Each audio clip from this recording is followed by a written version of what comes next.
Hi guys, AK Rookie here, and welcome to my Friday vlog. Way!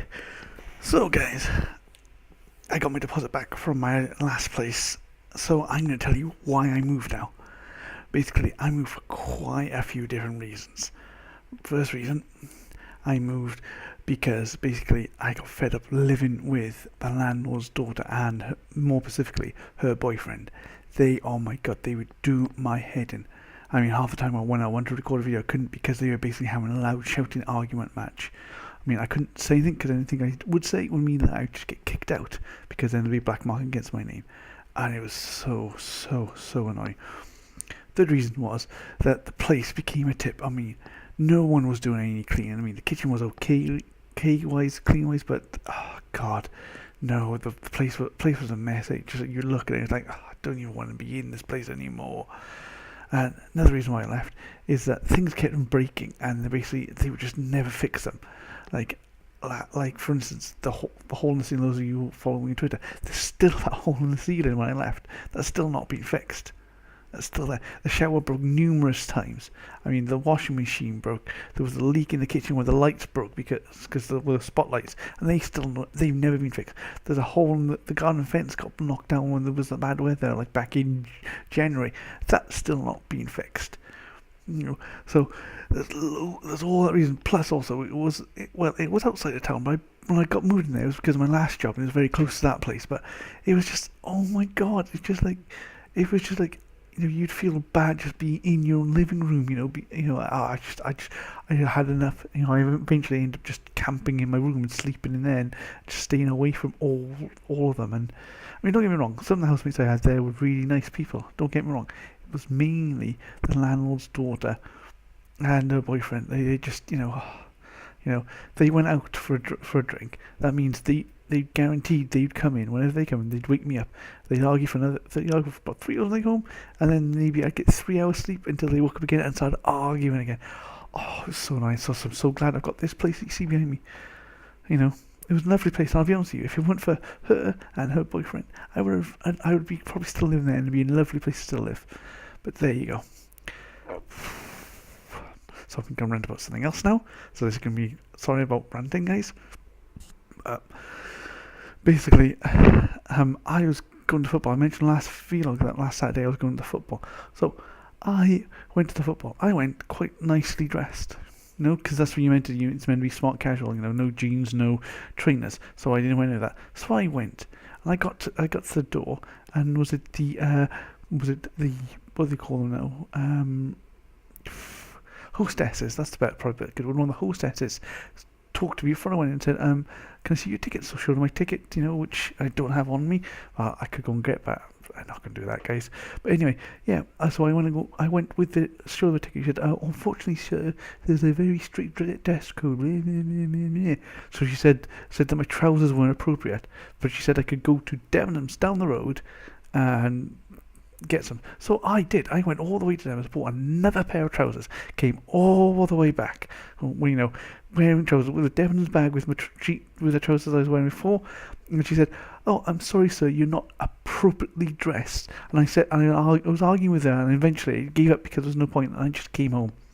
And that basically ruined the whole entire weekend because basically she denied me entry because of the way I was dressed. I could have. Not that I would hit that, don't get that wrong, but just so frustrating, so really annoying. I mean, I was so... Right, okay. We're going on to other things now. Today at work, this week at work, was it a handover job? I don't know if you guys... I mentioned my job, I try not to, but basically I work in construction, I work in estimating, so I basically price up work, basically, and then we win work based on the bids that I submit. Basically, so when I do that, I hand that job over to the other teams. And, I've done many of these through my time in the industry, but this one was kind of really weird because I went hand over and I was literally like, yeah, blah, blah, blah, blah, blah, there you go. And there was like no questions because the guys already knew about the job.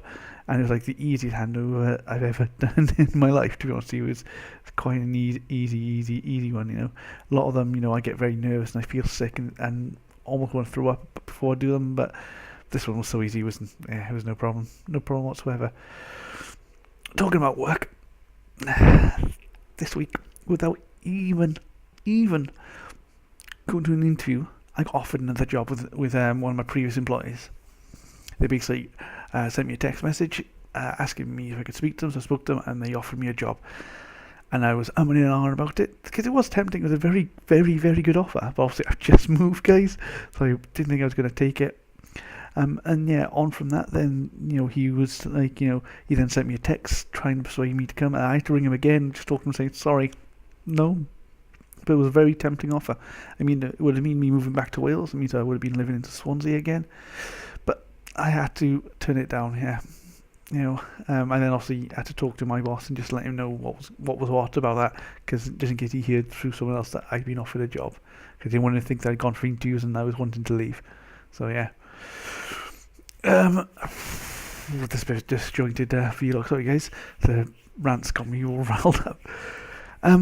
I went shopping earlier this week, and it was really weird because it's a local shop to me. I could have walked there, but since I was coming back from work, I thought I'd drive my car there. And outside there was about 4 or 5 homeless guys. I mean, it's not as if they were just sort of like by each other or anywhere. Well, they were quite like sitting next to each other, but they were like within sort of like a couple of yards of each other. So it's like if I give money to one, I'd have to give money to them all. Not that I give money to homeless people, because I don't think that's the best way for them to get money. I think the best money is if you give it to charity, it's one of the shelters or something like that, rather than to direct that person, because all that person's going to do is they could spend it on drugs, they could spend it on alcohol. If you really want to get them something, you go and get them some food, you go and get them a drink, you go and buy that for them and give it to them. You don't give them money, guys. That's what I was going to say. Let's go on to a funny story, yeah? I'm reading my notes here, guys, because I got them written on the screen. Now, every guy's gone through this in their entire life. If you're, say, under 13, guys, this will happen to you at some stage, right? You'll get a boner for no apparent reason. It happens a lot when you're a teenager. It's a natural thing. It happens to every guy. I mean, I went to an all-boys boarding school. And basically, we used to take the piss out of people when they used to have a teepee, so basically when they wake up with a hard on. Obviously, you know why we call it a teepee. So this week at work, for no apparent reason, I was just sat at my desk, and all of a sudden, I realised I had a huge hard on. It was like, oh my god. Like, I've not had that since, I think I was 18, maybe the last time I had one. Yeah, but every guy knows exactly what I'm talking about, because you've all experienced it, you'd be sitting in class, when you're a teenager, and for no reason, or you'd be just sitting with sitting around your friend's house, and, these things used to, just happen for no reason whatsoever. And then you got the awkward walk, and you're like, yeah,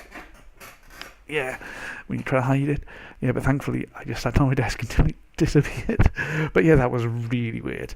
And maybe I need to get some, but yeah. So yeah. Yeah, so this week, Wednesday just gone. I'm really upset with myself because of Mice and Men were playing in Southampton. And I knew they were going to be playing, so what was it? I thought, okay, let's put some money aside and let's go and buy a ticket. And I totally forgot about it. And then this week, the app Bands in Town on my phone reminded me that I'd said that I was going to be attending the gig, and I forgot. And obviously, they were sold out, no tickets. So I even went down there to see if there were any tickets on the door. There wasn't. And then basically, the only way was from a ticket tout if I wanted to go. And they were like going for like sort of £10-ish. And I thought, no. Well, not £10, sorry. 12. I think £14 was the face value ticket. But they were trying to sell them for like 50 quid. And don't get me wrong, I'd love to see Mice Men, but for 50 quid, and no, I couldn't bring myself to do it. So I then came all the way back home. Speaking of gigs, today, after I finish recording this, so it's going to go upload, I'm going to get ready and I'm going to go out. So hopefully it'll be uploaded all right. I'm basically going to go to a gig. It's basically some of the guys I work with. Basically, they play in a band. They do some covers. They do weddings and things like that. Basically, they're called Mucky Fingers. So I'm going down to Portsmouth tonight. I had to go and see them. So it'd be great, that'd be nice if we see some of the people I work with as well outside of work. It'd be nice, yeah. On that, I offered I give Miss Marple, Holliber, I'm trying to say that name, God, I eat for that, and Laughing Girl. I gave all three of them a lift to and from work. So I offered to take them, to the gig free of charge. So if you guys want to go and see it, I could give you a lift in. I won't be drinking, because it's still Lent. Yes, at the end of Lent coming up, guys. The end of Lent. It means I can start drinking again tomorrow. Yeah. It's not a thing to be proud of, but I have gone the whole of Lent without drinking, guys. Aren't you just proud of me? Aren't you proud of me? No alcohol whatsoever. It's great. Yeah, stuck with juice and pop. Anyway, as I was saying, I offered to give them a lift. And when I said what time was going to be down there, was it basically they're starting at 9 o'clock. So I said, I'll go down there for sort of 8 o'clock, an hour before they start. And Miss Marple said, what? He said, that's way too early. Should at least get there at 9:30. It's like, yeah, but if you get there 9:30, we'll miss half their set. What's the point of going down? I mean, they're only band playing there that night. But she was like, no, you should get down there for 9:30. It's like, no, but you miss half their set. What's the point of going down? If you're going to go see band, make sure you're there early enough to see them. You don't turn up at 9:30. You don't at 9:30. You're not there to see them. You're there to show up fashionably late and look cool. So yeah, if you're going to go see a band, especially a friends band, yeah, turn up early. Show your support. Anyway, guys, I think at the end, I think I'm going to end on that rant. Let's start with a rant. Let's end with a rant. Guys, like, subscribe, do all that sort of stuff. You hit me if you want me to do a challenge work with hashtag aka rookie at my Twitter, or leave in the comments below. Failing that, I shall see you next week, and I hope you guys have a lovely bank holiday weekend, because I know I will. And as always, have fun.